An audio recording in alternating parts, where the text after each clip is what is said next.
ळमोजिनाणम। गाथा नंबर 123।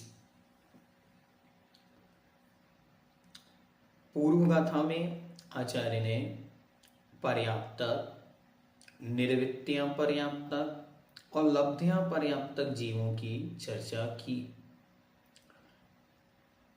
अब कहते हैं, यदि एक जीव एक अंतर्मूर्त में लब्धियां पर्याप्तक अवस्था में अधिक से अधिक भवों को धारण करे तो कितनी कर सकता है, यह बतलाते हैं। तिन्नीसया छत्तीसा छवट्टी सहस्रगाणी मरणाणी अंतो मुहूर्त काले तावदिया चेव खुद भवा। तिन्नीसया छत्तीसा छवट्टी सहस्रगाणी मरणाणी अंतो मुहूर्त काले तावदिया चेव खुद भवा। तिन्नी अर्थात त्रीणी तीन, शतानी अर्थात शतक मतलब 300,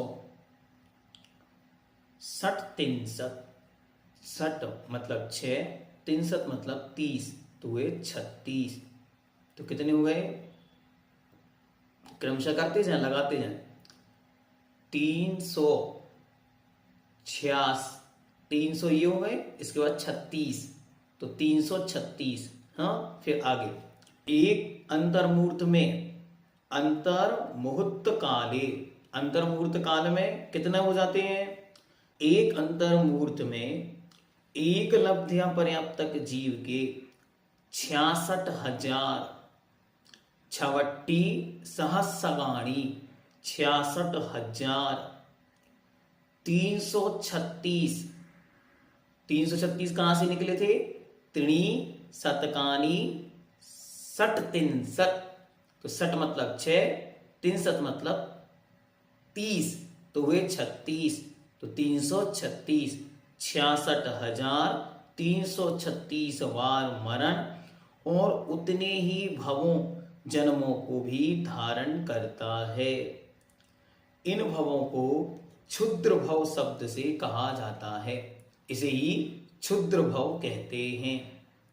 फिर से गाथा देखें, तिन्नीसया छत्तीसा मतलब 336, छवट्टी सहस्रगाणी मरणाणी 66,000, तो 66,336 बार मरण कितने काल में, अंतो मुहूर्त काले अंतर मुहूर्त काल में, तावदिया चेव क्षुद्ध भवा और उतने ही काल में या उतने ही बार क्या होता है, चेव क्षुद्ध भवा। क्षुद्ध भव मतलब होता है सबसे छोटा जन्म, क्षुद्र शब्द का अर्थ होता है सबसे छोटा, तो यह क्षुद्र भव है।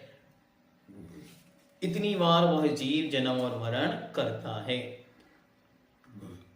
एक लब्धियां पर्याप्तक जीव यदि निरंतर जन्म मरण करे तो अंतर मुहूर्त काल में 66,336 जन्म और उतने ही मरण कर सकता है, इससे अधिक नहीं कर सकता। इन भवों को क्षुद्र भव इसलिए कहते हैं कि इनसे अल्प स्थिति वाला अन्य कोई भी भव नहीं पाया जाता। मतलब सबसे कम टाइम लेने वाला जन्म, इसलिए उसको नाम दिया क्षुद्र भव। क्षुद्र भव शब्द का अर्थ क्या हुआ? सबसे कम समय लेने वाला जन्म। इससे छोटा जन्म या इससे पहले जन्म लेकर मरने की स्थिति अन्य स्थानों पर नहीं होती।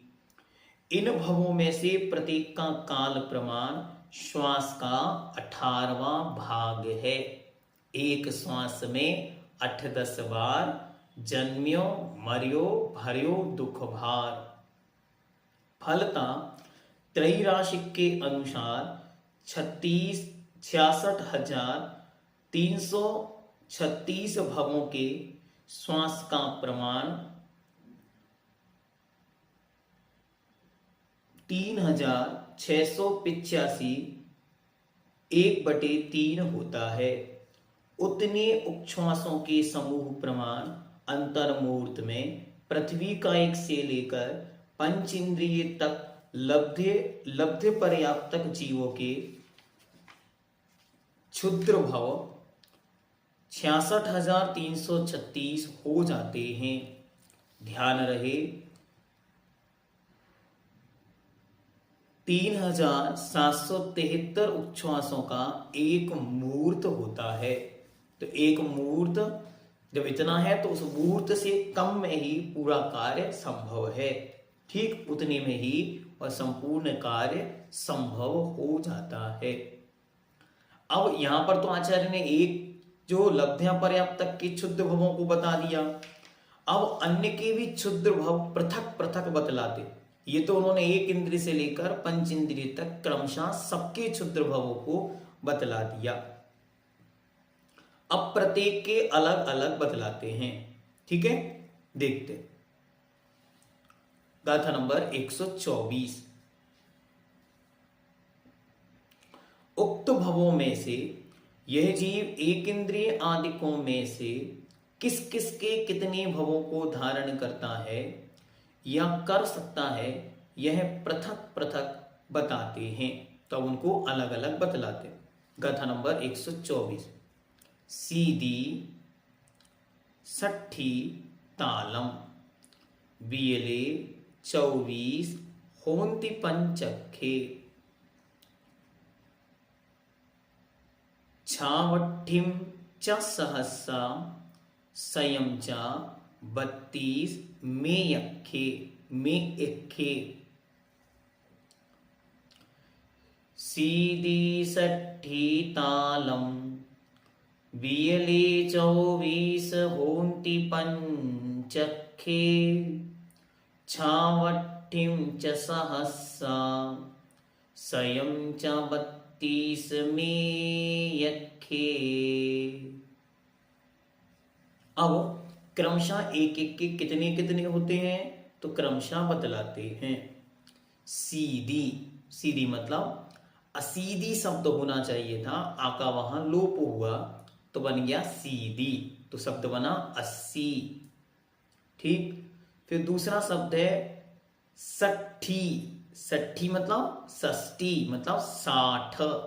देखें शब्द देखते जाएं, गिनती सीखें। हाँ, प्राकृत में कैसे लिखते हैं। फिर इसके बाद शब्द है तालम। तालम मतलब 40। बियले, ये किनके बतला दिए? बियले विकल इंद्रियों के। ठीक, फिर कहते हैं बियल इंद्रिय कौन कौन होती हैं? 2 इंद्रिय, 3 इंद्रिय और 4 इंद्रिय। तो क्रमशः लगा लें। 2 इंद्रिय के 80, 3 इंद्रिय के 60 और 4 इंद्रिय के 40। फिर कहते हैं 24 होंति पंचखे। पंचखे, पंच अलग हो जाएगा तो 5, अखे मतलब इंद्रिय।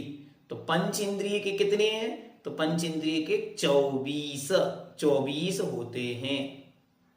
तथा अब बचा कौन? बची केवल एक इंद्रिय जीव। ठीक है, तो लास्ट में एक शब्द आया है 32 एयखे। एयखे मतलब एक इंद्रिय।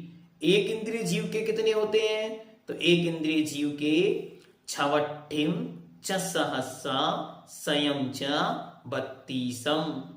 तो क्या क्या शब्द लिखें, कॉपी में लिख के देखें। छब्बट छा बट्ठिम, छवट्ठिम मतलब कितना पढ़ा था ऊपर हमने, 66। सहस्र मतलब हजार, तो 66,000। संयम मतलब 100, बत्तीसा मतलब बत्तीसम मतलब 32। तो कितने बन गए, 6 6 1 3 2, 66,132। किनके, एक के, जिनकी एक इंद्रिय मात्र है, ऐसे एक इंद्रिय जीव के 66,132 भव होते हैं। और बाकी किनके कितने होते हैं, तो दो इंद्रिय के 80, सीधी बना असीति। कहां पढ़ा ये शब्द आपने, पहले याद करो, किसी को याद है कहां पढ़ा, असीति। पंचमेरु की पूजन में, पंचमेरु संबंधी असिति जिनालय स्थिताय सर्वजनेन्द्रिभ्यो नमो नमः। ठीक है, तो असीति, दो इंद्रिय के 80, तीन इंद्रिय के 60 और चौ इंद्रिय के तालम 40। ठीक, तो कितने हो गए, 80 60 40 180। ठीक है, ये किनके हो गए, बीएलए। ठीक है, विकल इंद्रिय तक। फिर आया पंचखे, पंचेंद्रियों के 24 होंती, 24 होते हैं। फिर ये मिलाए तो कितने हो गए, 180 ये और 24 ये, तो 180 और 24 204। ठीक है, फिर नीचे आए तो कितने बताए, छवट्ठिम सहसा मतलब 66,000। संयम मतलब 100, बत्तीसम 132। एक इंद्रिय के होते हैं, तो 66,132 ये और 204 हो, तो टोटल मिलाकर कितने हो गए, टोटल मिलाकर हो गए 66,336 भव। ठीक है, हाँ अब अर्थ देखते, ये देखो गाथा से निकला अपन ने इतना सारा अर्थ। अब अर्थ को देखते। विकल इंद्रियों में दो इंद्रिय लब्ध्य पर्याप्त के 80 भाव, तीन इंद्रिय के लब्ध्य पर्याप्त के 66 भाव, चतुरिंद्रिय लब्ध्य पर्याप्त के 40 भाव और पंचेंद्रिय लब्ध्य पर्याप्त के 24 भाव तथा एक इंद्रिय के 66,132 भवों को धारण कर सकता है, अधिक को नहीं।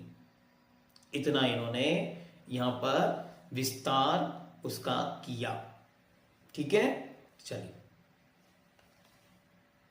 जैनम जयतु शासनम।